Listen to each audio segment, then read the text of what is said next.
মাদকের মধ্যে ভেজাল নেই, কিন্তু খাদ্যের মধ্যে ভেজাল। আসলে খাদ্য, আমরা জানি যে খাদ্য ছাড়া মানুষের জীবন, মৃত্যু স্বাভাবিক, কিন্তু আমরা আজকে বাজারে দেখতে পাচ্ছি যে খাদ্য রয়েছে, বিশেষ করে এই ফলের মৌসুম, ফলের রাজ্যে পৃথিবী গদ্যময়, কিন্তু কোন ফলটি যে কিনবো, কোনটি যে ফরমালিন মুক্ত, কোনটি যে আমার স্বাস্থ্যের জন্য উপকারী, সেটা আমরা ডিসাইড করতে পারি না।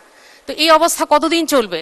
আসলে আমরা যেটা দেখি যে আমাদের মাদকের মধ্যে ভেজাল নেই, কিন্তু খাদ্যের মধ্যে ভেজাল। এটা বড়ই আশ্চর্যজনক বিষয়। ভেজালের দুনিয়া, কিন্তু মাদকে কিন্তু ভেজাল নেই।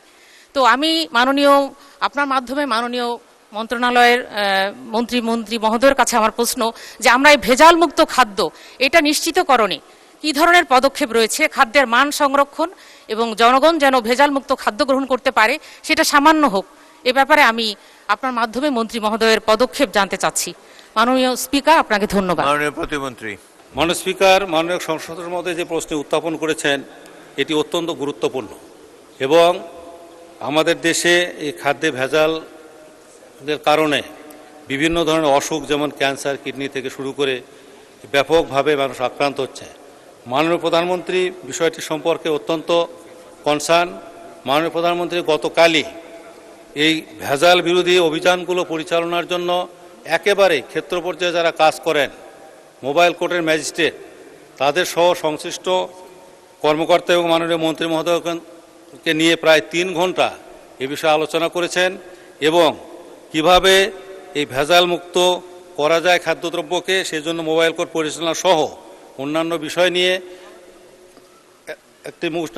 নিয়ে কাজ করার জন্য এবং কি করা যায় এ সম্পর্কিত পরামর্শ প্রদানের জন্য একটি কমিটি গঠন করেছেন মাননীয় জনপ্রশাসন উপদেষ্টা মহোদয়ের নেতৃত্বে, এবং আমরা গতকালই সেই কমিটির একটি মিটিং করেছি এবং সেই মিটিং থেকে আমরা কিছু কিছু বিষয় সিদ্ধান্ত নিয়েছি যে যারা এই ভেজালমুক্ত খাদ্য যাতে পরিবেশন না হয় এজন্য যারা কাজ করেন, বিএসটিআই, ভোক্তা অধিকার সহ আমাদের খাদ্য মন্ত্রণালয়ের অধীনে আছে নিরাপদ খাদ্য কর্তৃপক্ষ, আমরা সম্মিলিতভাবে এটি একটা প্রচেষ্টার উদ্ভাবন করব এবং সেই অনুযায়ী চেষ্টা করা হবে।